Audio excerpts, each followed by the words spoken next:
সকালটা শুরু হওয়ার আগেই মনের ভেতর একটা ভয় দানা বাঁধে। আজ আবার কে আসবে, কি নাম দিয়ে টাকা চাইবে। পাওনাদারের ঋণ পরিশোধ করার পরিবর্তে লাভের বড় অংশটাই চলে যায় চাঁদাবাজদের হাতে। সহ্য করতে করতে পিঠ দেয়ালে ঠেকে গেছে। চাঁদাবাজির এই বিষবাষ্প কি কোনোদিন থামবে না? রাস্তার মোড়ে মোড়ে যখন আইনের চেয়ে লাঠির জোর বড় হয়ে দাঁড়ায়, তখন সাধারণ মানুষের যাত্রা থমকে যায়।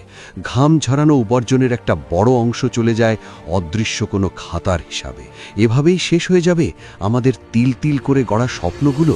আপনার স্বপ্নগুলো শেষ হবে না। এবার স্বপ্ন সত্যি হবার পালা। পরিবর্তিত বাংলাদেশে চাঁদাবাজির অভিযোগ দিতে ডিজিটাল পাহারাদার নামক অ্যাপ ও ওয়েবসাইট চালু করা হবে। চাঁদাবাজি প্রবণ সড়কগুলোতে সিসি ক্যামেরা স্থাপন করে মনিটরিং করা হবে। নতুন বাংলাদেশ হবে আপনার আমার সকলের। ঐক্যবদ্ধ বাংলাদেশের পক্ষে থাকুন।